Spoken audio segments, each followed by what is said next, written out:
नमस्कार, मैं हूं कुमार अनिल। महात्मा गांधी की आत्मकथा सत्य के साथ मेरे प्रयोग, इसकी 107वीं कड़ी लेके उपस्थित हूं। पिछली कड़ी में हम लोगों ने देखा था कि गांधी जी ने अपना पहला आश्रम भारत में बनाया, अहमदाबाद में, और कुछ ही महीने के बाद उसमें एक दलित को, अछूत को जब आश्रम में रखा उन्होंने, तो उसके बाद हंगामा हो गया और उनको चंदा देने वालों ने चंदा बंद कर दिया। उनके सामाजिक बहिष्कार की नौबत आ गई। तो ये हम पिछली कड़ी में देख चुके हैं।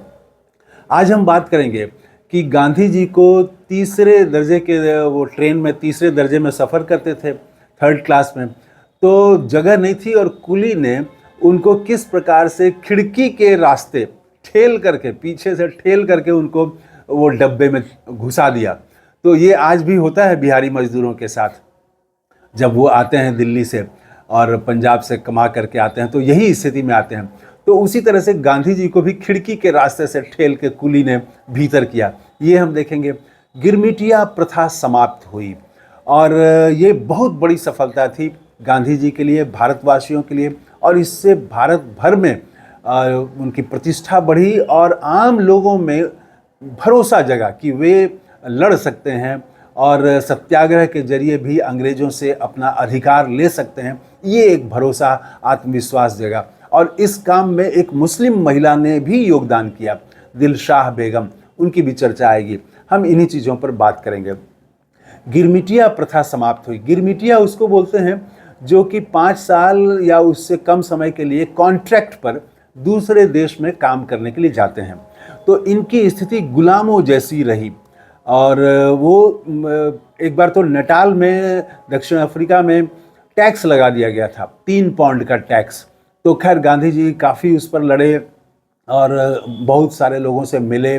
करते करते 1914 में वो 3 पाउंड वाला जो टैक्स था वो समाप्त हो गया था, लेकिन गिरमिटिया प्रथा अभी भी थी। तो गांधी जी को लगा कि अब ये समय आ गया है कि गिरमिटिया प्रथा ही समाप्त होनी चाहिए। तो इसके लिए इन्होंने बातचीत शुरू की और भारत भूषण पंडित मालवीय ने 1916 में धारा सभा में, यानी कह लीजिए असेंबली में, इस सवाल को उठाया। तो उसके बाद इनको जो जवाब मिला वो लॉर्ड हार्डिंग थे और उन्होंने जवाब दिया कि समय आने पर इसे समाप्त कर दिया जाएगा। ये बड़ा वेग होता है, आज भी नेता इसी तरह से जवाब देते हैं और कोई तारीख निश्चित नहीं है। जैसे महिला बिल पास हो गया है, महिला आरक्षण का, वो विधानसभा और संसद में, तो लेकिन उसका कोई तारीख तय नहीं है कि कब वो मिलेगा, कब नहीं मिलेगा, समय आने पर मिलेगा। तो ऐसे ही लॉर्ड हार्डिंग ने जवाब दिया उनके पंडित मालवीय के प्रश्न के जवाब में, यही कहा। तो गांधी जी ने जब ये देखा तो इन्होंने कहा कि नहीं, ये इसका तो कोई मतलब ही नहीं है समय आने पर। तो क्या समय आने पर? तो ये तो अनिश्चित काल तक फिर चल सकता है कि अभी समय नहीं आया है। तो गांधी जी वाइसराय से मिले और मिल के अपनी बात रखी उन्होंने, इनकी बात सुनी, लेकिन कोई ठोस आश्वासन इनको नहीं मिला। उसके बाद में तब इन्होंने सोचा कि अब अभियान शुरू करने का वक्त आ गया है। उसके बाद इन्होंने मुंबई में पहली सभा की और सभा बहुत अच्छी हुई। सभा में अब वहाँ से हुआ कि प्रस्ताव पारित करके आवेदन देना है सरकार को, अंग्रेजी सरकार को।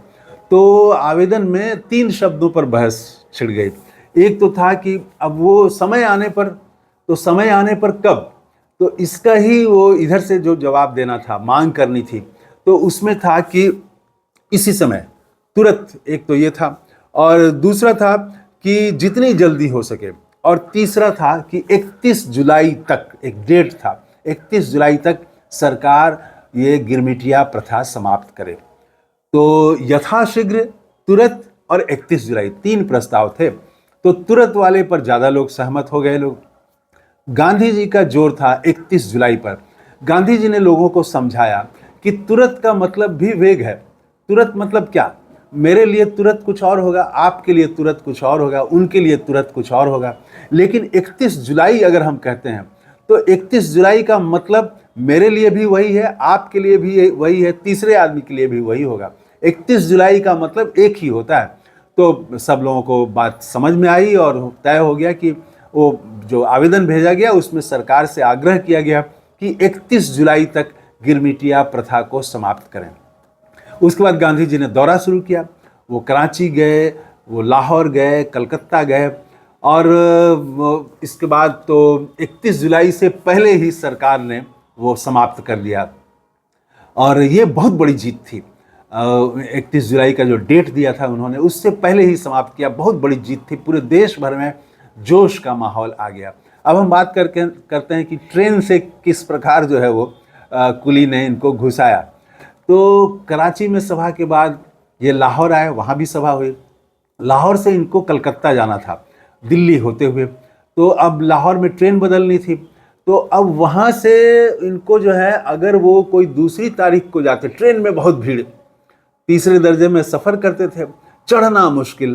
तो लेकिन गांधी जी ने तय किया कि उनको इसी से जाना है, क्योंकि अगर वो समय पर कलकत्ता नहीं पहुँचे, कलकत्ता में सभा की तारीख तय थी, तो इसलिए उनको उसी दिन ही यात्रा शुरू करनी थी। लेकिन चढ़ने का, ट्रेन में घुसने का कोई उपाय ही नहीं था, कहीं पाँव रखने की जगह नहीं थी। तो एक कुली ने इनको देखा और कहा कि वो उनको ट्रेन में घुसा देगा, बैठा देगा, लेकिन 12 आने लेगा इसके। तो गांधी जी तैयार हो गए कि ठीक है, हम 12 आने आपको देंगे, लेकिन आप मुझे बैठा दीजिए। तो खैर कहीं कुली को भी जगह नहीं मिली घुसाने का और बैठाने का, कहीं कोई सीट खाली नहीं, सीट का सवाल नहीं, खड़े होने की भी जगह नहीं थी। तो खैर तब कुली ने कहा कि अब एक ही उपाय है कि खिड़की से आपको मैं अंदर करूँगा। और गांधी जी मजबूर थे। गांधी जी जो है वो अपना सामान किसी तरह से डब्बे में फेंके, और जैसे आज के बिहारी मजदूर करते हैं, तो उसी तरह से, और कुली ने उनको पीछे से ठेल करके खिड़की से, उस समय खिड़की में, हर खिड़की में रॉड नहीं होता था, आज भी एक दो खिड़कियां बिना रॉड की होती हैं, तो वो तो उस समय तो थर्ड क्लास में होता ही नहीं था, तो उसमें खिड़की से ठेल करके गांधी जी को भीतर घुसा दिया। अब गांधी जी का भीतर तो घुस गए गांधी जी, लेकिन उसके बाद भी समस्या का हल नहीं हुआ। तो गांधी जी के साथ पहले भी ऐसा हमेशा होता रहा है कि जब भी वो ट्रेन पर जाएं, चढ़ें, तो जासूस उनके पीछे लग जाए। इस बार भी जब वो नए अभियान के लिए निकले थे, तो कराची गए, कराची से लाहौर जा रहे हैं, तो वो हमेशा वो जासूस जो है उनके पीछे पड़े रहते थे और बार बार आके टिकट मांगते थे, टिकट दिखाइए, कहाँ जा रहे हैं, क्या कर रहे हैं। गांधी जी जानते थे कि ये जासूस है, सीआईडी है, लेकिन उसके बाद भी गांधी जी को कोई उत्तेजना नहीं होती थी, पूरा बता देते थे। एक बार तो दूसरे यात्री बिगड़ गए कि ये भोले भाले आदमी है, लोगों को लगा कि ये कोई साधु फकीर आदमी है और इसको बार बार ये लोग आके इनका टिकट क्यों मांगते हैं, क्यों टिकट दिखाने के लिए कहते हैं। तो वो जो टिकट दिखाने के लिए फिर सीआईडी वाले आए, तो पब्लिक बिगड़ गई, दूसरे पैसेंजर, कि आप इनको बार बार क्यों तंग कर रहे हैं, इनके पास टिकट है, क्यों आप लोग ऐसा कर रहे हैं। तो खैर अब यहाँ पर जो है वो गांधी जी जब उसमें डब्बे में घुस गए, वो लाहौर से दिल्ली आने के लिए, ये यात्रा को वो लिखते हैं कि सबसे कठिन यात्रा थी, और वो खड़े हैं, बैठने की भी कोई जगह नहीं है, और उसी तरह से वो आ रहे थे, करीब 2 घंटे तक वो खड़े रहे, और अब उनसे अब रहा नहीं जा रहा था, और बैठने की कोई जगह नहीं, उनकी हालत ख़राब हो रही थी। तभी जो है एक आदमी ने उनसे नाम पूछा कि क्या नाम है आपका, कहाँ जा रहे हैं और क्या नाम है। तो गांधी जी ने जब अपना नाम बताया, तो वो आदमी जानता था, गांधी का नाम उसने सुना था। उस आदमी ने किसी तरह से इनके लिए टिकने की जगह, उसी में घुस के बैठने की जगह बनाई, कहा कि आइए आइए। वो बड़ा शर्मिंदा हुआ और फिर गांधी जी को बैठाया। गांधी जी वहाँ से किसी तरह से फिर बैठे, कलकत्ता सही समय पर पहुँचे, और वो मुस्लिम महिला का जो नाम था।